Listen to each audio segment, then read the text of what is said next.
සාදු සාදු සාදු නමස්කාර වේවා බුදුරුවනට සැමදා බුදු හිමි සරණ යමි.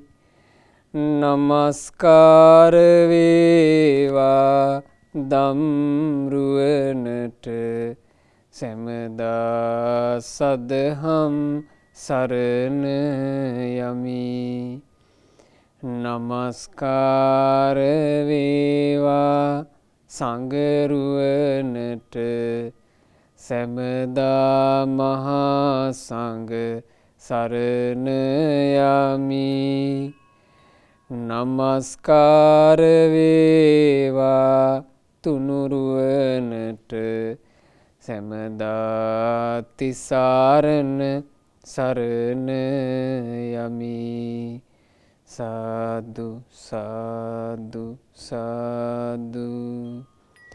අප හැම දෙනාගේ කල්යාණ මිත්‍ර ගුරු දේවෝත්තම පරම පූජනීය පින්වත් ලොකු ස්වාමීන් වහන්සේට අපගේ ගෞරවාදර වන්දනාව වේවා. සාදු සාදු සාදු. පූජනීය ගරුතර මහා සංඝරත්නයන් අවසරයි. වාසනාවන්ත සදහැවත් පින්වතුනි, අද සුපිම්බර අරුණෝදයේ අපි ශ්‍රවණය කරන්නේ මේ ලෝකේ ආශ්චර්යවත්ම මනුස්ස රත්නය වන ඒ භාග්‍යවත් අරහත් ගෞතම සම්මා සම්බුදුරජාණන් වහන්සේ ගැන. පින්වතුනි, බුදුරජාණන් වහන්සේලා කියලා කියන්නේ ලෝකේ ආශ්චර්යවත්ම මනුස්ස රත්න. මේ දහම් කතාව අහද්දී පින්වතුන්ලාට හැඟේවි ඒකාන්තයෙන් බුදුරජාණන් වහන්සේ නම් ආශ්චර්යයිමයි. ඒකාන්තයෙන් අපේ බුදුරජාණන් වහන්සේ අසිරිමත් කියලා හිතට හැඟේ. ඒ නිසා අද මේ ධර්මය ශ්‍රවණය කරන අපි ගැනම ගොඩාක් සතුටු වෙන්න ඕන. අපට ඒ අසිරිමත් වූ බුදුරජාණන් වහන්සේව බුද්ධං සරණං ගච්ඡාමි කියලා සරණ යන්න ලැබුණා. පින්වතුනි, බුදුරජාණන් වහන්සේ සරණ යෑම කියන එක ජීවිතයට ලැබිච්ච දුර්ලභ ලාභයක්. ඒ ලාභය කවදාවත් අත්හැරගන්නේ කියන හිත ඇති කරගන්න. බුදුරජාණන් වහන්සේගේ සරණින් මං බැහැර වෙන්නේ නෑ කියන හිත ඇති කරගෙන අපි අද මේ උතුම් ධර්මයේ ශ්‍රවණය කරමු. අද දේශනාව වෙනුවෙන් දායකත්වයෙන් දරන්නේ ඕස්ට්‍රේලියාවේ බ්‍රිස්බේන් නුවර වෙසෙන, ඒ වගේම ලංකාවේ වෙසෙන හේරත් පවුලේ සෑම සියලු දෙනා විසින්, හේරත් පවුලේ මව් දෙමව්පියන් ඇතුළු සියලු දෙනාට, ඒ වගේම ආයතනයේ සේවයේ නියුතු සියලු දෙනාට, ලෝකවාසී සියලු දෙනාට නිදුක් නිරෝග සුවපත් භාවය පිණිස, ධර්මාවබෝධය පිණිස ඒකාන්තයෙන් මේ පින හේතු වෙත්වා කියන අදහසිනුයි අද ඒ සදහැවත් පින්වතුන්ලා මේ ධර්ම දානමේ පින සිද්ධ කරන්න. පින්වතුනේ, සම්මා සම්බුදුරජාණන් වහන්සේලා ගැන අසන්නට ලැබීම පවා, බුදු කෙනෙකුගේ ජීවිතය ගැන, බුදු කෙනෙකුගේ ආශ්චර්ය ගැන අසන්නට ලැබීම පවා මහා ලාභයක්. ඒකට හේතුව මේ ලෝකේ යමෙකුට ආශ්චර්ය මනුස්ස, ආශ්චර්ය මනුස්ස රත්නය කියලා කියනවා නම් ඒකම එක පුද්ගලයා තමයි අපි සරණ ගියපු බුදුරජාණන් වහන්සේ. බලන්න, භාග්‍යතුන් වහන්සේ අංගුත්තර නිකායේදී සිරිසම්බුදු මුව මණ්ඩලින්ම ඒ ගැන මෙසේ වදාලා: ඒක පුද්ගලෝ භික්ඛවේ ලෝකේ uppajjamaano uppajjati අච්චරිය මනුස්සෝ කතමෝ ඒක පුද්ගලෝ තථාගතෝ අරහං සම්මා සම්බුද්ධෝ. මහණෙනි, ආශ්චර්යවත් මිනිස්සෙකු වශයෙන් ලෝකේ උපදිනවා නම් උපදින එකම එක පුද්ගලයෙක් ඉන්නවා. ඒ එකම පුද්ගලයා කවරහුද? තථාගත රහත් සම්මා සම්බුදුරජාණන් වහන්සේය. ඒ තමයි ලෝකේ පහළ වෙන ආශ්චර්යවත්ම මනුස්ස රත්නය. ඒ ආශ්චර්යවත් මනුස්ස රත්නය වන බුදුරජාණන් වහන්සේ හැම අතින්ම ආසිරිමත්. බාහිර රූප ස්වභාවයෙන් අසිරිමත්. දේශනා කෞසල්‍යයෙන් අසිරිමත්, ඥාණයෙන් අසිරිමත් හැම අයුරින්ම ඒ බුදුරජාණන් වහන්සේ එක් කාලයක කුරු රටේ කම්මාස ධම්ම කියන නියම් ගම්වල ධර්මචාරිකාවේ යෙදෙමින් වැඩ හිටියා. කුරු රට කම්මාස ධම්ම කියලා කියන්නේ පින්වතුනි මේ වෙද්දී දිල්ලි පැත්තට වෙන්න. ওই දිල්ලි පැත්තට වෙන්න තමයි බුදුරජාණන් වහන්සේ ඒ කාලේ වැඩ හිටියේ. කුරු රටේ හිටියා මාගන්දී කියලා බමුණෙක්. ඒ මාගන්දී බමුණාගේ බිරිඳගේ නම මාගන්දියා. මේ දෙන්නාට හිටියා හරි හැඩකාර දුවක්. ඇගේ නමත් මාගන්දියා. මාගන්දී බමුණ හොඳට සල්ලි තිබ්බ කෙනෙක්. ඔහු තමන්ගේ දියණියගේ රූප ස්වභාව ගැන ආඩම්බරෙන් හිටපු තාත්තා කෙනෙක්. මේ තාත්තා තමන්ගේ දුව ගැන මෙහෙම කැමැත්තකින් හිටියා. මගේ දුවව මම විවාහ කරලා දෙන්නේ සල්ලිකාරයෙකුට නෙමෙයි. මම විවාහ කරලා දෙන්නේ උගතෙකුට නෙමෙයි. මට උගත්කම සල්ලි තියෙනවද මෙව මට වැඩක් නැහැ. මගේ දුවට තියෙන්නේ අසාමාන්‍ය රූපයක්. මං මගේ දුවට විවාහ කරලා දෙන්නේ දූගේ රූපෙට ගැලපෙන පුරුෂයෙක්. එතකොට මම බලන ප්‍රධානම එක තමයි ලස්සන. ඕක තමයි ඒ තාත්තා හිතන් හිටියේ. ලස්සන පුරුෂයෙක් හොයා තමයි ඒ කාලේ මාගන්දී බමුණ වාසය කරලා තියෙන්නේ. මේන මෙහෙම ඇවිදගෙන යනකොට රුක් සෙවණක දෙතිස් මහා පුරුෂ ලක්ෂණයන්ගෙන් සෝභමාන බුදුරජාණන් වහන්සේ වැඩ ඉන්නවා. දැක්ක ගමන් මේ බමුණට හිතුණා හප්පේ මේ පුරුෂයාගේ තියෙන අසිරිමත් වූ ලස්සන මගේ දියණියවත් මෙච්චර හැඩකාර නෑනේ. දුටුවන්ගේ නේතු වසඟ කරවන තරම් ලස්සන. මේ පුරුෂයා තමයි එකටම මගේ දුවට සුදුසු කෙනා. ඉක්මනට ගෙදර දුවගෙන ගිහිල්ලා දියණියව සරසාගෙන එකතු කරගෙන ආවා බුදුරජාණන් වහන්සේ ළඟට. ඒ එකතු කරගෙන ඇවිල්ලා භාග්‍යතුන් වහන්සේ ඉදිරියේ කියනවා ස්වාමීනි මේ ලස්සන රූ සපුවක් දරන මාගේ දියණිය නුඹට පේනව නේද? මෙච්චර මේ තරුණ කාලේ ඔය කසාවතක් දරාගෙන ගත කරන ශ්‍රමණ ජීවිතෙන් ඇති පළක් නෑ. මගේ දියණිය ඔබට ලබා දෙන්න මං තීරණය කරලා ඉවරයි. මගේ දියණියත් සමග යම් දායවැදි ලැබෙනවා නම් ඒවා සියල්ලත් නුඹටයි. ඒ නිසා අතහැරලා දාන්න ওই කසාවත. අතහැරලා දාලා මගේ දියණියව සරණ පාවා ගන්න කියලා මේ මාගන්දී බමුණ බුදුරජාණන් වහන්සේගෙන් ඉල්ලුවා. දැන් මේ බුදුරජාණන් වහන්සේ කියලා දන්නේ නේ. එහෙම ඉල්ලීමක් කළා. ඒ ඉල්ලන වෙලාවේ බුදුරජාණන් වහන්සේ මෙහෙම වදාලා බ්‍රාහ්මණ මං ඔබට යමක් පවසන්න සතුටුයි. ඔබ ඒක අහන්න කැමතිද? කියන්න පින්වත් ශ්‍රමණේ කිව්වා. එතකොට බුදුරජාණන් වහන්සේ ගිහි ජීවිතයේ අත්හැරපු තැන ඉඳලා සම්බුද්ධත්වයේ පත්වීම දක්වා තථාගතයන් වහන්සේගේ මේ අසිරිමත් ජීවිත කතාව මාගන්දී බමුණටත් ඒ බැමිණිටත් ඒ දුවටත් විස්තර කළා.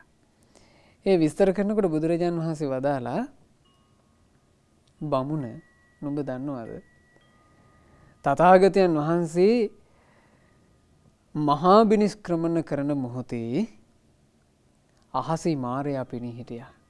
පෙනී හිටලා කිව්වා සිද්ධාර්ථ ඔය ගමන යන්න එපා. අදින් දින 7ක් ගියපු තැන ඔබට චක්‍රරත්නේ පහළ වෙනවා. ඔබට සක්විති රජු වුණේ කි. සක්විති රජෙක් විදිහට මේ ජනයාව දැහැමින් පාලනය කරන්න ඔය ගමන යන්න එපා කිව්වා. එහෙම කියද්දී මාරයාගේ ප්‍රකාශයේ සත 5කට ගණන් ගන්න නැතුව මහා බෝධිසත්වයෝ තමන් වහන්සේගේ ගමන වැඩි. ඒ මොහොතේම මාරයා වෛරයක් බැඳගත්තා. හොඳයිකෝ මං කියන එක අහන්නේ නැතුව එහෙනම් සම්බුදු වීම පිණිස යනවානේ. මං අද පටන් හෙවණැල්ල වගේ පස්සෙන් එනවා. හෙවණැල්ල වගේ පස්සෙන් ඇවිල්ලා යම් මොහොතක ප්‍රමාද වෙනවද මං රිංගනවමයි. එහෙම මාරයා හෙවණැල්ල වගේ ආවා අපේ ශාස්ත්‍රුන් වහන්සේ බෝධිසත්වයෝ කාලේ පිටිපස්සෙන්.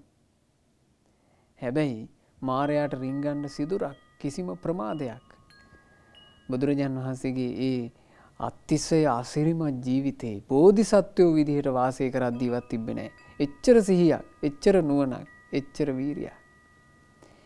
එහෙම බල පරාක්‍රමයෙන් වෙරවීරිය වඩලා අපගේ සම්මා සම්බුදුරජාණන් වහන්සේ ගයාවේ බෝමැඬදී වජිරාසනය මත වැඩහිඳ ලෞතර සම්බුද්ධ රාජ්‍යයට පත් වුණා. ඒ බුදුරජාණන් වහන්සේ ශ්‍රී සම්බුද්ධත්වයේ සාක්ෂාත් කරාට පස්සේ මාරයා හරියට දුකට පත් වුණා තමන් පෙරදුනාය කියලා. ඉතින් දුකසේ මාරයා එදා වාසය කළේ. ওই කාලේ පින්වතුනි භාග්‍යතුන් වහන්සේ වැඩ සිටියේ උරු වේලාවේ සම්බුද්ධත්වයට පත් වෙච්ච මුල් කාලේ. තණ්හා රති රඟා කියලා මාරයාට ඉන්නවා දූලා 3 දෙනෙක්. ওই දූලා 3 දෙනා මාරයා ළඟට ගිහින් කියනවා තාත්තේ මොකෝ මේ දුකින්? තාත්තා මෙහෙම ඉන්නව කවදාවත් දැකලා නැහැ. ඇයි මේ කනගාටුවෙන්? එතකොට මාරයා කියනවා අරහං සුගතෝ ලෝකේන රාගේන සුවානයෝ. සුගතයන් වහන්සේ ලෝකේ අරහත්ත්වයට පත් වුණා. කෙලෙස් නැසුවා. උන්වහන්සේ වායේ රාගින් බඳින්න බෑ. මාර දෙහිය මතික්කන්තෝ. මාර විජිත ඉක්මවා ගියා උන්වහන්සේ. තස්මා සෝච මහං බුසන්ති. ඕක හින්දා තමයි මට දුක කිව්වා. එතකොට මේ මාර දූවරු කියනවා අනේ තාත්තේ අපි වගේ දූලා 3 දෙනෙක් එද්දී තාත්තා මොකට කලබල වෙනවද? බලන්නකෝ. අපි 3 දෙනා ගිහිල්ලා ඔය ශ්‍රමණයාව ඔයාගේ ළඟට ඇදගෙන එන හැටි රාගය කියන තොණ්ඩුවෙන් අපි බඳිනවමයි කිව්වා. එහෙම ගිහිල්ලා මේ මාර දූවරු පුදුම රංගනයක් කළා. බුදුරජාණන් වහන්සේ ළඟට ගිහින් කිව්වා ස්වාමීනි අපි ඔබ වහන්සේ ළඟ මේ සේවා කටයුතු කරන උපස්ථායිකාවන් වෙන්නම්. අපි බැල මෙහෙවරකම් කරන්නම් කියලා නොයෙක් ස්ත්‍රී මායා පෑවා. එක්කෙනෙක් 100 බැගින් මවාගෙන. එතකොට 300 දිනක් යනවා. ගිහිල්ලා නොයෙක් දේ කරන්න උත්සාහ කළා. බුදුරජාණන් වහන්සේගේ මේ හිතේ සුළු හෝ වෙනසක් කරන්නට ඈලාට හැකියාවක් ලැබුණේ.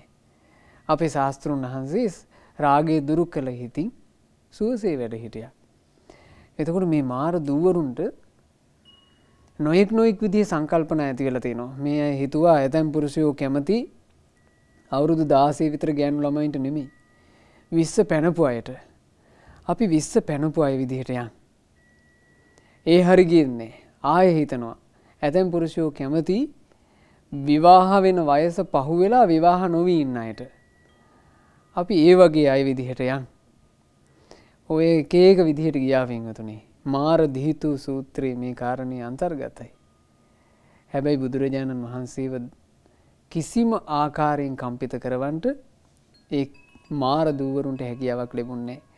දැන් මාගන්ධිය බමුණාට භාග්‍යතුන් වහන්සේ මේක විස්තර කරලා කියනවා. ඒ මාර මේ දූවරු පරාජයට පත් කිරීම කියන එක කොච්චර අසිරිමත්ද කියන්නේ.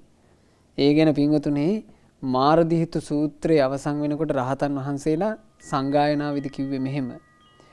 දද්දල්ලමානා ආගංචුං තණ්හාච අරති රගා තාතත් පනුදී සත්තා තූලං භට්ටං වමාලුතෝති. තණ්හා අරති රගා යන මාර දූවරු දිලිසී එතනට ආවේ. එහිදී අපගේ ශාස්ත්‍රුන් වහන්සේ ඔවුන්ව පළවා හැරියා. ගිලිහි වැටෙන පුළුන් රොදක් සුළඟින් වීසි කරනවා වගේ. මාර දූවරු පෙරදී ගියා. ඉතින් බුදුරජාණන් වහන්සේ ඒ වෙලාවේ අර මාගන්ධිය බ්‍රාහ්මණයා ඇතුළු ඒ පිරිසට බුදුරජාණන් වහන්සේ නමකගේ අවබෝධයේ තියෙන ආශ්චර්යමත් භාවය ගාථාවෙන් දේශනා කළා. ඒ ගාථා අන්තර්ගත වෙනවා පින්වතුනේ ධම්මපදයේ බුද්ධ වර්ගයේ පළවෙනි සහ දෙවෙනි ගාථා අපි දැන් සජ්ජායනා කරන්න. පින්වතුන්ලාට තිරේ දර්ශනය වෙනකොට පින්වතුනුත් මිහිරට සජ්ජායනා කරන්න. යස්ස ජිතං නාව ජීයති ජිතමස්ස නොයාති කෝචි ලෝකේ තං බුද්ධ මනන්ත ගෝචරං අපදං කේන පදේන නිස්සත බුදු කෙනෙක් ලොව දිනාගත් විට පෙරදුමක් කළ නොහැක කිසි විට මුනිදුලත් ජය තිරය හැම විට හඹා ඇවිදින් පලක් නැති කොට මහානුවනින් දිලෙන මුනිදුට කෙලෙස් නැති ගමනකින් යුතු විට රවට්ටන්නේ මුනිදු කෙලෙසට. කෙලෙස් රහිත ඒ බුදුවරු කොහොමනම් රවට්ටන්නද? රවට්ටන්නේ රාගෙ මුල් කරගෙන නම් රාගේ නැසූ බුදුරජාණන් වහන්සේ කොහොම රවට්ටන්නද? රවටන්නේ ද්වේෂෙ මුල් කරගෙන නම් ද්වේෂේ නැසූ බුදු සමිඳුන් කොහොම රවට්ටන්නද? යමෙක් රැවටෙන්නේ මෝහේ මුල් කරගෙන නම් මෝහේ නැසූ බුදු සමිඳුන්ව කොහොම රවට්ටන්නද? යස්ස ජාලිනී විසත්තිකා තණ්හානත්ති කුහිංචි නේතවේ තං බුද්ධ මනන්ත ගෝචරං අපදං කේන පදේන නිස්සත. ලොවේ තණ්හා දැලේ පැටලෙන කිසි දෙයක් නැත්තේය මුනිදුට මහානුවනින් දිලෙන මුනිදුට කෙලෙස් නැති ගමනකින් යුතු විට රවට්ටන්නේ මුනිදු කෙලෙසට. කෙලෙස් නැති ගමනක් ඇති බුදුවරු කොහොමනම් රවට්ටන්නටද? ඔහොම තමයි එදා මාගන්ධිය බමුණාටත් බැමිණියටත් මාගන්ධියාවටත් බුදුරජාණන් වහන්සේ දේශනා කළේ ඔය ගාථා දෙකින් තථාගතයන් වහන්සේව රවටන්නට බෑ කියලා දේශනා කරලා ඊළඟට බුදුරජාණන් වහන්සේ වදාලා මෙන්න මෙහෙම.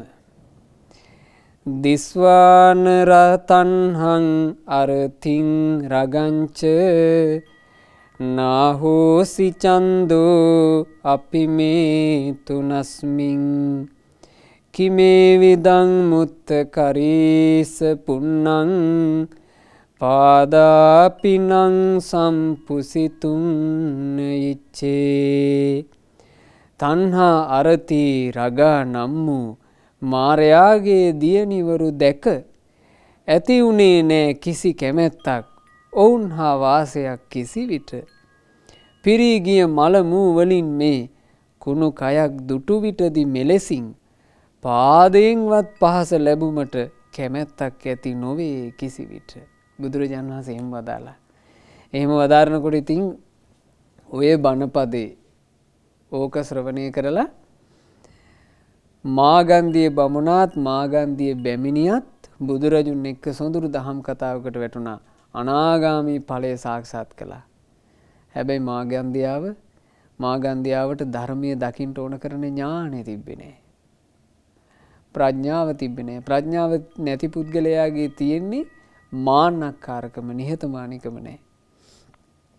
මාගන්ධියා මාන්නක්කාරකමින් ඉදිමිලා බුදුරජාණන් වහන්සේට වෛර බැඳගෙන ඒ මහා කාරුණික බුදුරජාණන් වහන්සේට දුෂ්ටකම් කරලා අවසානයේ දුක්ඛිත නිරේ උපන්නනේ. අපි මේ බණපද කියනකොටත් පින්වතුනි මාගන්ධියාව නිරේ පැහෙනවා. හිතන්න බුද්ධ ශාසනයක් මුණ ගැහිලා ඒක වරද්ද ගත්තොත් කොච්චිත දුක්ඛිත ඉරණමක් තියනවද? සම්මා සම්බුදුරජාණන් වහන්සේ නමකගේ යුගයක් පහළ වෙන්නේ ඊටාම කලාතුරකින්. ඒ බුදුරජාණන් වහන්සේ ලෝකේ පහළ වෙනකොට බුදුරජාණන් වහන්සේ තමයි අග්‍රම කෙනා. බඹලොවේ බ්‍රහ්මයන් පරදවා බ්‍රහ්මාති බ්‍රහ්ම වන්නේ බුදුරජාණන් වහන්සේ. දෙව්ලොවේ සියලු දෙවියන් පරදවා දේවාති දේව බවට පත් වෙන්නේ බුදුරජාණන් වහන්සේ. ඒ අපගේ බුදුරජාණන් වහන්සේගේ ජීවිතේ කොච්චර අසිරිමත්ද කියන්නේ පින්වතුනි. බුදුරජාණන් වහන්සේ තව්තිසාවේ පවා වස්සාවාසයට එළඹුණානේ. තව්තිසාවේ දෙවියන් අතරේ 3 මාසයක් බුදුරජාණන් වහන්සේ සද්ධර්ම දේශනා කරමින් තව්තිසාවේ වස් එළඹුණා. ඒ තව්තිසාවේ වස් එළඹෙනකොට සම්බුදුරජාණන් වහන්සේ ශ්‍රී සම්බෝධිය සාක්ෂාත් කරලා අවුරුදු 7යි. 7 වෙනි වස් කාලයේ ගත කළේ බුදුරජාණන් වහන්සේ තව්තිසාවේ ඒ කෙලෙහි ගුණේ සලකන්ට මාතෘ දිව්‍ය පුත්‍රයාට සංග්‍රහා පිණිස තමයි බුදුරජාණන් වහන්සේ තව්තිසාවට වැඩම කළේ. ඒක පින්වතුනි මේ ලෝකේ සියලු බුදුවරුන්ගේ ධර්මතාවක්. අරහත් සම්මා සම්බුදුරජාණන් වහන්සේලා තමන්ගේ මව් විදිහට මේ මව් පදවි ලබන්ට පින්වන්ත වෙච්චි ඒ සත්වයා මරණින් මත්තේ තව්තිසාවේ උපන්නාට පස්සේ තුසිත දෙව් භවනේ උපන්නාට පස්සේ දෙවියන් අතර උපන්නාට පස්සේ ඒ මාතෘ දේව රාජයාට දහම් කතාවෙන් අනුග්‍රහ කිරීම පිණිස ওই විදිහට දෙව්ලොවට වැඩම කරනවාමයි. ඒක බුදුවරුන්ගේ ධර්මතාවය. බුදුරජාණන් වහන්සේලගේ ජීවිතේ ආශ්චර්යවත් වනසේක. ඉතින් අපේ බුදුරජාණන් වහන්සේ තව්තිසාවට වැඩම කළානේ. ඒ තව්තිසා වැඩි පුවත හරීම ලස්සනයි. මේක අපේ දහම් පොත්වල සඳහන් වෙන්නේ මේම. තාව තින්සේ යදා බුද්ධෝ සිලායන් පණ්ඩු කම්බලේ පාරිචත්තක මූලම්හි විහාසි පුරිසුත්තමෝ. යම් කලෙක තව්තිසාවේ පාණ්ඩු කම්බල සෛලාසනය මත පරසතු රුක් සෙවණෙහි පුරුෂෝත්තම වූ බුදුරජාණන් වහන්සේ වැඩ සිටිසේක්ද දසසු ලෝක දහසූසු සන්නිපතිතුවාන දේවතා පෛරුපාසන්ති සම්බුද්ධං වසන්තං නාග මුද්ධනි. දස දහසක් ලෝක ධාතු වලින් පැමිණ දෙවිවරු මහමෙර මුදුනේහි වසමින් සම්බුදුරජාණන් වහන්සේව සතුටින් ඇසුරු කරති. බුදුරජාණන් වහන්සේ දෙව්ලොවට වැඩම කිරීම ගැන සඳහන් වෙනවා අපේ බණ පොත්වල මෙහෙම. සම්බුදුරජාණන් වහන්සේ දෙව්ලොවට වැඩිය කලෙහි දෙව්ලොවේ යම්තාක් දෙවි දේවතාවුන් නැද්ද සියලු දෙවියන්ගේ දේවානුභාවය පරදවා බුදුරජාණන් වහන්සේම ඊතා සොඳුරුව බබලනාසේක. පින්වතුනි අපට සරණ යන්න ලැබුණේ අපි බුද්ධං සරණං ගච්ඡාමි කියලා සරණ ගියේ බඳු ආශ්චර්යවත් මනුස්ස රත්නය. ඒ බුදුරජාණන් වහන්සේව ඒ වුණාට මේ මනුස්ස ලෝකේ මිනිස්සුන්ට එකලත් ඥානෙ මඳ මිනිස්සුන්ට අඳුනගන්න බැරුව ගියා බුදුරජාණන් වහන්සේ ජීවමානව වැඩ ඉද්දී. ඇත්තෙම භාග්‍යතුන් වහන්සේ තව්තිසා වැඩම කරන ඒ සිදුවීම සිද්ධ වෙන්න පසුබිමේ දුන්නේ එහෙමනේ. බුදුරජාණන් වහන්සේට එරෙහිව අන්‍ය තීර්ථක පරිබ්‍රාජකවරු මහා නින්දාරැල්ලක් ගොඩ නැගුවා. බුදුරජාණන් වහන්සේට එරදි ප්‍රාතිහාර්ය පාන්නට බැරිය අපිට එරදි පෙළහර පාන්නට පුළුවනිය කියලා. ඒ වෙලාවේ කෝටි ලක්ෂයක් සක්වලට ආඥා ශක්තිය ඇති බුදුරජාණන් වහන්සේ ගණ්ඩබ්බ කියන රුක්ක මූලයේදී යමක මහා ප්‍රාතිහාර්ය සහිතව මහා පෙළහර කළා. ඒ පෙළහරෙන් පස්සේ තමයි බුදුරජාණන් වහන්සේ තව්තිසාවට වැඩම කළේ. තව්තිසාවට වැඩම කරලා මහත් වූ දේවානුභාවයන් පරදවා බුද්ධානුභාවයම පතුරවමින් ඔන්න තව්තිසාවේ ඒ පාණ්ඩු කම්බල සෛලාසනේ වැඩ හිටියා. න කෝචි දේවෝ වන්නේන සම්බුද්දස්ස විරෝචති සබ්බේ දේවේ අතික්කම්ම සම්බුද්ධෝව විරෝචති. සම්බුදු රජාණන් වහන්සේ තරම් කිසි දෙවි කෙනෙක් පැහැයෙන් බැබළුනේ නැත. සියලු දෙවිවරුන් අභිභවා අප සම්බුදු රජාණන් වහන්සේමයි බැබළුනේ. ඒ බුදුරජාණන් වහන්සේ මෙහි බැබලෙමින් වැඩ හිටියා. එතකොට මෙහිම සිද්ධියක් වුණා. බුදුරජාණන් වහන්සේ සම්මුඛේ වාඩි වෙලා හිටියා. අංකුර කියලා දේව පුත්‍රයෙකුත් ඉන්දක කියලා දේව පුත්‍රයෙකුත්. මේ අංකුර කියන දෙවියා දෙසත් ඉන්දක කියන දෙවියා දෙසත් බුදුරජාණන් වහන්සේ සතාගතයන් වහන්සේගේ අසිරිමත් නුවණින් බලනවා. එතකොට මේ දෙන්නාගේ තියෙන පිනේ වෙනස, පුණ්‍ය ශක්තිය වෙනස බුදුරජාණන් වහන්සේ දැක්කා. ටික වෙලාවක් ගත වෙනකොට මහානුභාව සම්පන්න දෙවිවරු තව්තිසාවට එකතු වුණා. බණහන්ට සැරසුණා. එතකොට ඉන්දක දේව පුත්‍රයාට තමන් හිටපු තැනම ඉඳින්න පුළුවන් වුණා. හැබැයි අංකුර කියන දේව පුත්‍රයාට තමන් හිඳින තැන ඉන්න බැරුව ටික ටික පස්සට ගියා. යොදුන් 12ක් ඈතටම යන්න සිද්ධ වුණා. ওই වෙලාවේ බුදුරජාණන් වහන්සේ එහිදී මේ බඳු දෙයක් කළා. ඕලෝකෙත්වාන සම්බුද්ධෝ අංකුරං චාපි ඉන්දකං දක්ඛිනෙයං සම්භාවෙන්තු ඉදං වචන මබ්‍රවි.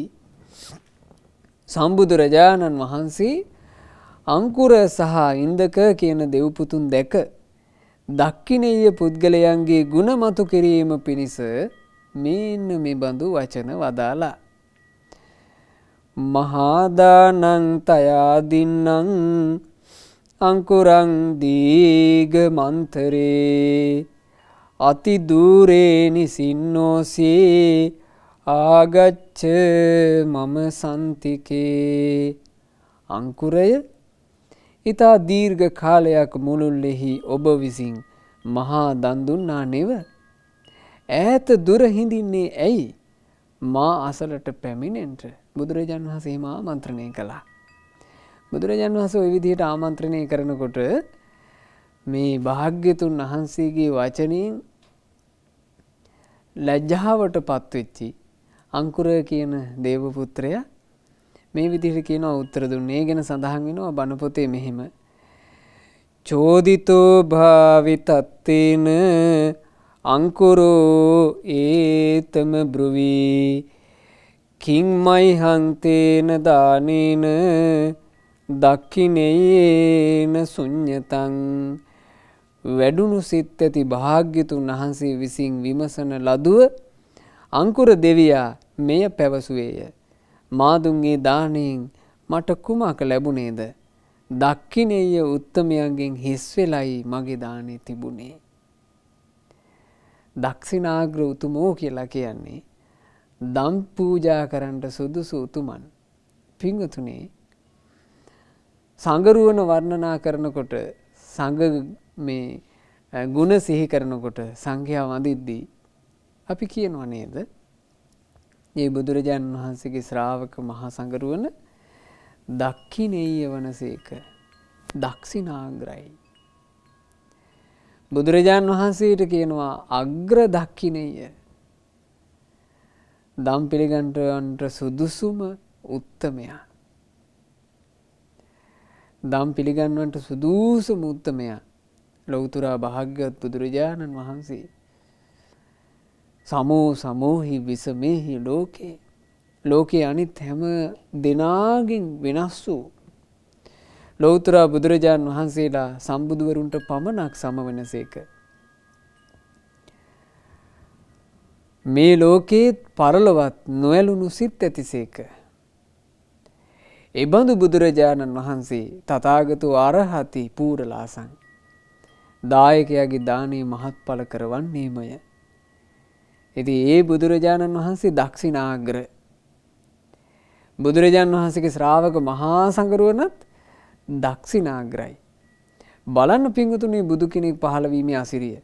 බුදුරජාණන් වහන්සේ ලෝකයට පහළ වීමත් එක්ක බුද්ධ රත්නේ නම් වූ ලොවට සැප උපදවන අග්‍ර මාණික්කය පහළ වුණා වෙයි. ඒ බුදුරජාණන් වහන්සේ සිරිසදහම් දේශනා කරන කල්හි ධර්ම රත්නේ නම් වූ මේ සත්‍යාව නිවනට කැඳවන මහානීය මාණික්ක රත්නේ පහළ වුණා වෙයි.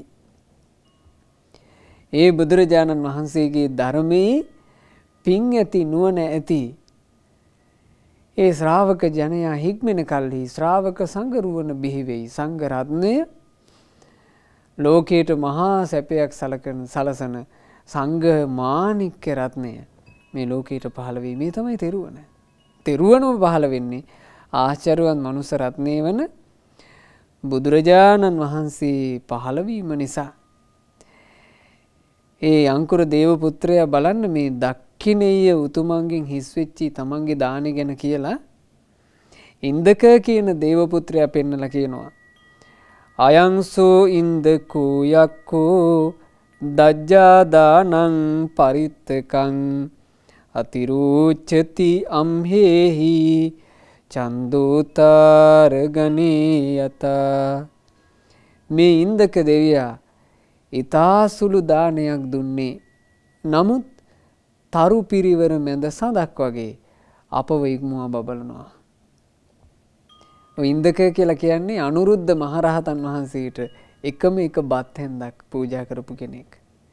එනමුත් අංකුර කියලා කියන්නේ අවුරුදු ගාණක් තිස්සේ ගැල් 60000කින් යුක්ත දන් වැටක් පවත්වපු කෙනෙක්. දන් වැට කියලා කියන්නේ ජීවිත කාලෙම අඛණ්ඩව කරන එක.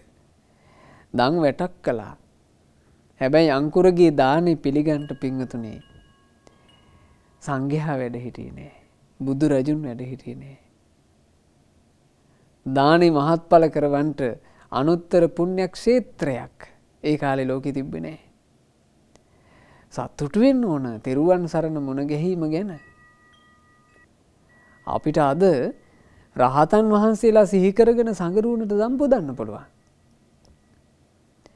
ඔබට ශ්‍රද්ධා රූපවාහිනියෙන් නිතර මහා සංගරුවන දකින්න ලැබෙනවා. රහතුන් සිහි කරගෙන හිත පහදවන්න පුළුවන්.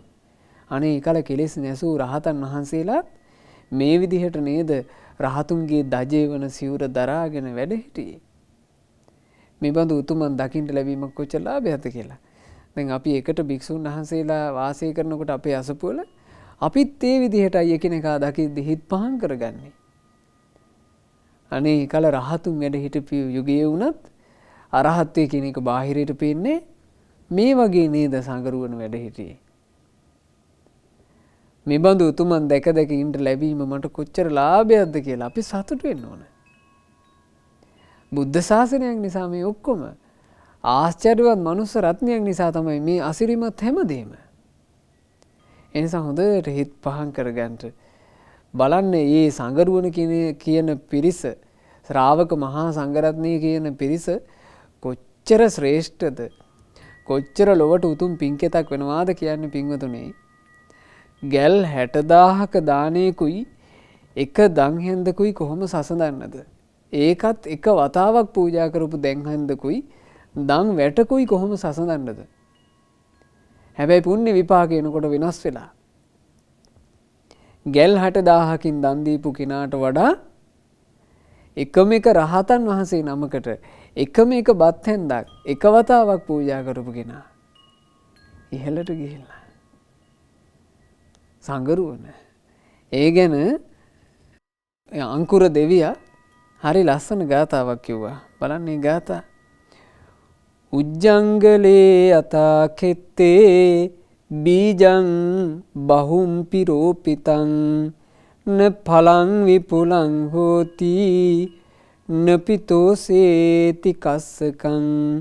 නිස්සාර වූ කුඹුරක බොහෝසේ බීජ වැපිරුවත් එයින් මහත් වූ අස්වැන්නක් නොලැබේ.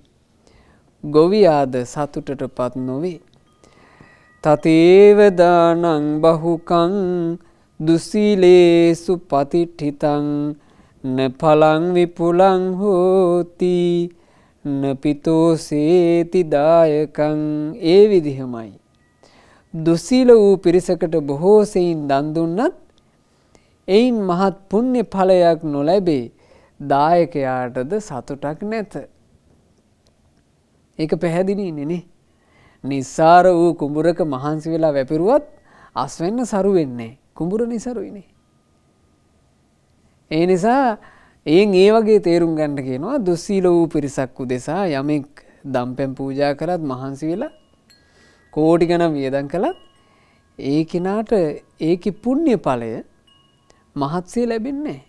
එනමුත් යතාපි බද්දකේ කෙත්තේ බීජං අපම් පිරෝපිතං සම්මාධාරං පවෙච්ඡන්තේ ඵලං තෝසේති කස්සකං. ඊතා සරුසාර කුඹුරක බීජ ස්වල්පයක් රෝපණය කළ නමුත් ඊතා හොඳින් අස්වැන්න ලැබෙන හේයින් ගොවියාට සතුටක්ම ඇති වෙයි. තතේව සීලවන්තේසු ගුණවන්තේසු තාදිසු අපකම්පි කතංකාරං පුඤ්ඤං හෝති මහඵලං. ඒ අයුරින්ම සිල්වත් වූ ගුණවත් වූ අටලෝ දහමින් කම්පා නොවන උතුමන් හට අල්ප වූ සත්කාරයක් කරන ලද්දේ නමුත් එයින් මහත් පුණ්‍ය ඵලයක් හටගන්නේමය. ඔය වගේ කියනවා බුදුරජුන්ට පුදන දානේ. ඔය වගේ කියනවා මහා සංඝරුවනට පුදන දානේ. ඒ දානය මහත්ඵල මහානිසංස උපදවනවාමයි. ඇයි බුදුරජාණන් වහන්සේ කියලා කියන්නේ සීලෙන් අග්‍ර කෙනා. මේ ලෝකේ බුදුරජාණන් වහන්සේට වඩා වැඩි සීලයක් ඇති කෙනෙක් තවත් ඇත්තේ නැහැ. බුදුරජාණන් වහන්සේගේ සීලයට සමාන වෙනවා තවත් සම්බුදුරජාණන් වහන්සේ නමකගේ සීලය. වැඩි එකක් නැහැ.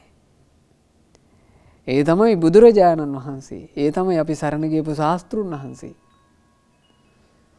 ඒ ශාස්ත්‍රුන් වහන්සේට යමෙක් සම්බුද්ධ පූජාව පූජා කරනවා නම් තමන්ගේ නිවසේ තමන්ට පුළුවන් විදිහට පොඩිවට දිනපතා සම්බුද්ධ පූජා සිදු කරන කෙනාට කොච්චර පිනක් උපදිනවද? සරුසාර කුඹුරක තමන්ගේ බීජ වපුරනවා වගේ. ශ්‍රාවක මහ සංඝරුවන උදෙසා කෙනෙක් දම්පැන් පූජා කරනවා නම් දැන් අපි හිතමු විහෙර විහාරවලට අසපු වලට යන්න පසුබිම් නැත්නම් ඔන්න කෙනෙකුට පුළුවන් තමන්ගේ නිවසේ සාරිපුත්ත මහරහතන් වහන්සේ උදෙසා, අපේ මහා මොග්ගල්ලාන මහරහතන් වහන්සේ උදෙසා, අඟුලිමාල මහරහතන් වහන්සේ උදෙසා, ආනන්ද මහරහතන් වහන්සේ උදෙසා, අපට ධර්ම දායාදේ ලබා දීපු මිහිඳු මහරහතන් වහන්සේ උදෙසා, අපේ බක්කුල මහරහතන් වහන්සේ උදෙසා මේ ආදී රහතන් වහන්සේලා සිහි කරගෙන උන්න රහතුන්ට දානි පූජා කරනවා. ඒ රහතුන්ට දානි පූජා කරනකොට ඒ දානි සුළුපටු එකක්ද? මහත්ඵල මහානිසංස උපදිනවා. ඇයි හේතුව? හේතුව ගැන බුදුරජාණන් වහන්සේ හරි ලස්සන ගාථාවක් දාලා. තින දෝසානි කෙත්තානි රාග දෝසා අයං පජා තස්මාහි විතරාගේසු දින්නං හෝති මහඵලං. කුඹුරු වල තෘණ දෝෂ තියනවා වගේ මේ ප්‍රජාවත් රාගය නැමැති දොසින් යුක්තයි. එනිසා විතරාගී උතුමන්ට දෙන දානෙමයි මහත්ඵල වන්නේ. කුඹුරේ ගොයමක තනකොළ ලෙඩේ හැදුනා වගේ මේ සාමාන්‍ය සත්ව ප්‍රජාව තුළ තියෙනවා රාගය කියන ලෙඩේ, රාගය කියන දෝෂේ, රාගය කියන රෝගේ. ඒ රෝගේ නැති උතුමන් සම්බුදුරජාණන් වහන්සේ මහා රහතුන්. ඒ උතුමන්ට දෙන දානේ මහත්ඵලයි. තින දෝසානි කෙත්තානි දෝස දෝසා අයං පජා තස්මාහි වේත දෝසේසු දින්නං හෝති මහඵලං. කුඹුරු වල තෘණ දෝෂ තියෙනවා වගේ මේ ප්‍රජාවත් ද්වේෂ නැමැති දොසින් යුක්තයි. එනිසා වීත දෝෂී උතුමන්ට දෙන දානයයි මහත්ඵල වන්නේ. පින්වතුනි, ද්වේෂය කියලා කියන්නේ මේ සත්ව ප්‍රජාවගේ තියෙන දෝෂයක්. කේන්ති යනවා, කිපෙනවා, වෛර බැඳ ගන්නවා. ඒ ස්වභාවයෙන් යුක්ත පිරිසක් අතරේ බුදුරජාණන් වහන්සේත් ශ්‍රාවක මහා සංඝරුවනත් මේ උතුම් රහතන් වහන්සේලාත් ද්වේෂේ නසා වැඩ සිටියා. ඒ උතුමන්ට දෙන දානේ මහත්ඵලයි. තින දෝසානි කෙත්තානි මෝහ දෝසා අයං පජා තස්මාහි විත මෝහේසු දින්නං හෝති මහඵලං. කුඹුරු වල තෘණ දෝෂ තියෙනවා වගේ මේ ප්‍රජාවත් මෝහය කියන දොසින් යුක්තයි. ඒ නිසා වීත මෝහී උතුමන්ට දෙන දානෙමයි මහත්ඵල වන්නේ. මෝහය කියන එකෙන් මේ සත්වය අන්ධ වෙලා අවිද්‍යාව අඳුර තුල බැසගෙන ඉන්න සත්ව ප්‍රජාවක් අතරේ බුදුරජාණන් වහන්සේ මෝහය දුරු කළ අවිද්‍යාව පහල කරගත්තා. ඒ උතුම් රහතන් වහන්සේලා මෝහය දුරු කළා, විද්‍යාව පහල කරගත්තා. ඒ උතුමන්ට දින දානි මහත්ඵලයි. තින දෝසානි කෙත්තානි ඉච්ඡා දෝසා අයං පජා තස්මාහි විගතිච්ඡේසු දින්නං හෝති මහපරං. කුඹුරු වල තෘණ දෝෂ තියනවා වගේ මේ ප්‍රජාවත් ආසාව නැමැති දොසින් යුක්තයි. එනිසා ආසාව දුරු කළ උතුමන්ට දෙන දානයයි මහත්ඵල වන්නේ. ලාමක ආසා තියනවා මේ ප්‍රජාවට. දෙවියන්ට, බඹුන්ට, මිනිසුන්ට, අනිකුත් සත්වයන්ට ලාමක ආසා තියනවා. ඒ ලාමක ආසා පස්සේ තමයි සම්පූර්ණයෙන් යන්නේ. හැබැයි අප සම්බුදුරජාණන් වහන්සේ ලාමක ආසා සියල්ල නැසුවා. ඒ නිකෙලෙස් මහා රහතුන් ලාමක ආසා සියල්ල නැසුවා. ඒ උතුමන්ට දෙන දානේ මහත්ඵලයි. බලන්න පින්වතුනි, බුදු කෙනෙක් පහළ වීමේ අසිරිය. බුදුරජාණන් වහන්සේ නමක් පහළ වීම නිසා තමයි රාගය දුරු කරන දහමක් ලොවට පහළ වුණේ. රාගය දුරු කළ පිරිසක් ලොවට පහළ වුණේ. ද්වේෂය දුරු කරන දහමක් ලොවට පහළ වුණේ. ද්වේෂය දුරු කළ පිරිසක් ලොවට පහළ වුණේ බුදුරජාණන් වහන්සේ නිසා. මෝහය දුරු කරන දහමක්, මෝහය කියන රැවටිල්ලෙන් බේරිච්චි පිරිසක් ලෝකේ බිහි වුණේ බුදුරජාණන් වහන්සේ නිසා. ලාමක ආසාවල් පස්සේ දුවන ප්‍රජාව අතරේ ලාමක ආසා නසන දහමක් බිහි වුණේ බුදුරජාණන් වහන්සේ නිසා. ලාමක ආසා නැසූ උතුම් පිරිසක් බිහි වුණේ බුදුරජාණන් වහන්සේ නිසා. ඒ නිසා බුද්ධ රත්නය ගැනම හිත පහන් කරගන්න. බුදුරජාණන් වහන්සේගේ සරණ කියන එක කවදාවත් බැහැර කරගන්න නම් එපා. ඉතින් බුදුරජාණන් වහන්සේ ඒ තව්තිසාවට වැඩම කරලා යලි තව්තිසාවේ සිට සංකස්සපුරයට වැඩම කළා. ඒ සංකස්සපුරයට වැඩම කරන මොහොතේ සංකස්සයට බුදුරජාණන් වහන්සේ දකින්නු පිණිස කෝටි සංඛ්‍යාත මිනිස්සු එකතු වුණා. රහතන් වහන්සේලාගේ උදව්වෙන් දුර ඈත මිනිසුන්ට පවා එතෙන් එකතු වෙන්න ලැබුණා. කෝටි සංඛ්‍යාත පින් තිබ්බ මිනිස්සු සංකස්සපුරයට එකතු වුණා. ওই සංකස්සය කියලා කියන්නේ කොහේ තියෙනවද අද පින්වතුනි? දඹදිවයි තියෙන්නේ. සංකස්සය කියලා කියන්නේ දඹදිව තියෙන එකක්, ඉන්දියාවේ තියෙන එකක්. ඒ සංකස්සයට එකතු වුණා. අදට ගියත් සංකස්ස චේතිය වන්දනා කරගන්න පුළුවන්. එහි ස්තූප රාජය වැඩ ඉන්නවා අපේ ධර්මාශෝක අධිරාජය විසින් පසු කාලිනව කරපු ස්තූපය නටබු. ඒ සංකස්සයට බුදුරජාණන් වහන්සේ වැඩම කරනකොට දසදහසක් ලෝක ධාතු වල දෙවිවරු අහස් ගැබේ එකතු වුණා. එකතු වෙලා අතොරක් නැතුව දෙවිවරු. එනමුත් දෙවියන්ට මිනිසුන් පේන්නේ නැහැ සාමාන්‍යයෙන්. දෙවියන් දැකගන්ට මිනිසුන්ට හැකියාවක් නැහැ. මිනිසුන්ට පුළුවන්කමක් නැහැ දෙවිවරුන්ව දකින්න. බුදුරජාණන් වහන්සේට මේ දෙවිවරුන්ගේ දිව්‍ය සම්පත්තිය පෙන්වන්න හිතුණා. එරදියක් කළා භාග්‍යතුන් වහන්සේ දෙව්ලොව මිනිසුන්ට විවර වෙන විදිහට. අර දෙවිවරු අහසේ රැස් වෙලා ඉන්න හැටි එදා මිනිස්සු ඇස් දෙකින් දැක්කා. ඒකට කියනවා දේව අවරෝහණය සංකස්සයේදී සිද්ධ වුණේ. ඉතින් බුදුරජාණන් වහන්සේගේ අසිරියයි මේ ඔක්කොම. දෙවිවරු එදා පෙනෙන්න ගත්තා. මිනිස්සු ගොඩාක් හිත් පහන් කරගත්තා. දෙවිවරුත් බුදුරජාණන් වහන්සේගේ අසිරිය දැක දැක හිත් පහන් කරගත්තා. එදා දෙව් මිනිසුන් බොහෝ දෙනෙක් සද්ධර්මය අවබෝධ කළා. රහතුන් බිහි වුණා. මගපලලාභීන් බිහි වුණා. නිවනින් සැනසුණා. ඉතින් පින්වතුනි අන්න ඒ වෙලාවේ සාරිපුත්ත මහරහතන් වහන්සේ භාග්‍යතුන් වහන්සේට කියනවා ස්වාමීනි අද දෙව් මිනිස් හැමෝම භාග්‍යතුන් වහන්සේව දැක සතුටු වෙනවා. නුවණ තියෙන දෙව් බඹුන් මිනිසුන් බුදුරජාණන් වහන්සේම දැක ගුණ කී සතුටු වෙනවා.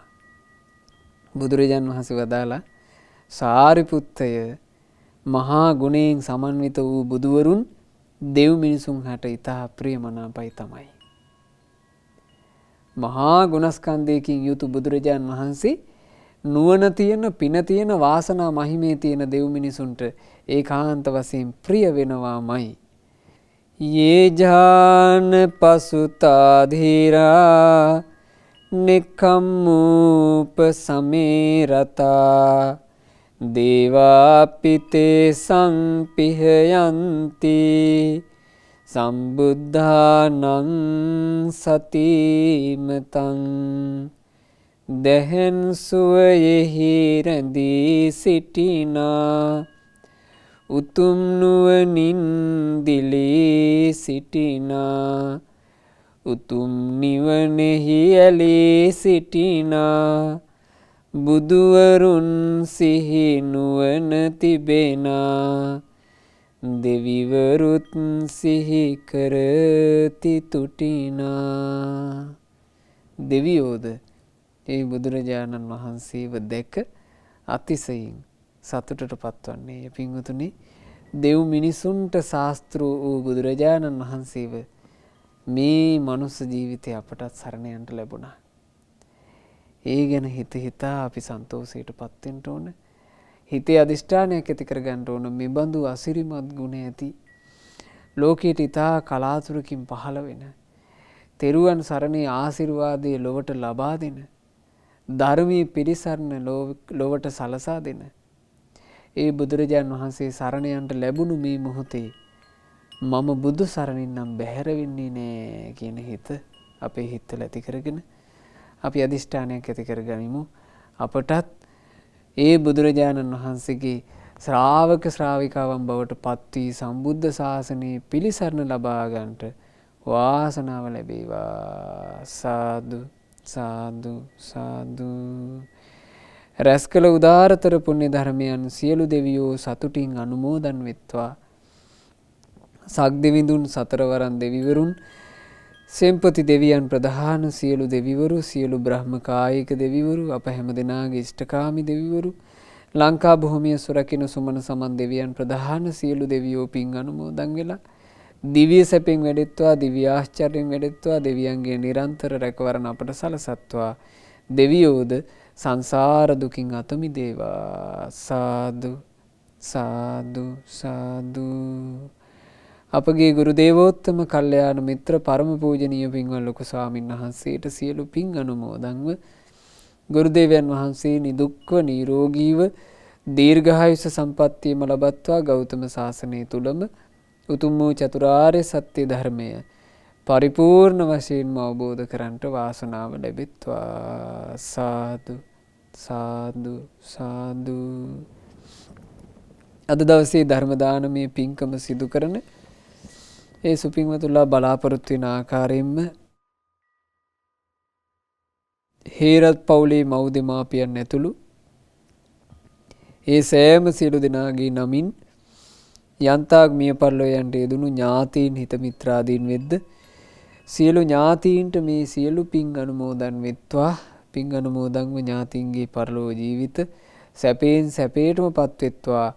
අපගේ ඥාතීන්ට ඉක්මන් භවයකදීම සසර දුකින් අත් මිදීම පිණිස මේ ධර්ම දානමේ පින ඒකාන්තයෙන්ම හේතු වාසනා වෙත්වා කියන ප්‍රාර්ථනාවෙන් පුණ්‍ය අනුමෝදනා සිදු කරන්න. ධර්ම දානය සිදු කළේ ඕස්ට්‍රේලියාවේ බ්‍රිස්බේන් නුවර වෙසෙන සහ ලංකාවේ වාසය කරන හේරත් පවුලේ සියලු දෙනා විසිනුයි. ඒ හේරත් පවුලේ මව් දෙමාපියන් ඇතුළු සියලු දෙනාට මේ උතුම් පුණ්‍ය ධර්මයන්ගේ ආශිර්වාදය සැලසේවා. ආයතනයේ සේවයේ නියුතු සියලු දෙනාටත් මේ උතුම් පුණ්‍ය ධර්මයන්ගේ ආශිර්වාද නොඅඩුවම සැලසෙත්වා. අද ධර්ම දානය සිදු කළා වූ ඒ හේරත් පවුලේ සොපින්වතුන්ලා යම් මේ රැකී ආරක්ෂා ආදිය දූ දරුවන්ගේ අධ්‍යාපන කටයුතු ආදිය සිදු කරනවාද ඒ සෑම සියලු දේ ਸਰව ප්‍රකාරයෙන්ම දියුණු වේවා. ජීවිතයට පෙනෙන නොපෙනෙන කරදර බාධා වෙත්නම් ඒ සියල්ලම දුරින්ම දුරු වෙත්වා. ඒ විදේශගතව ගත කරන ජීවිතත් කරදර බාධා වලින් තොරව සුවසේ ගත කරන්නට රත්නත්‍රයේ ආශිර්වාදයේ සියලු දෙවියන්ගේ ආශිර්වාදය නොඅඩුවම ලැබෙත්වා.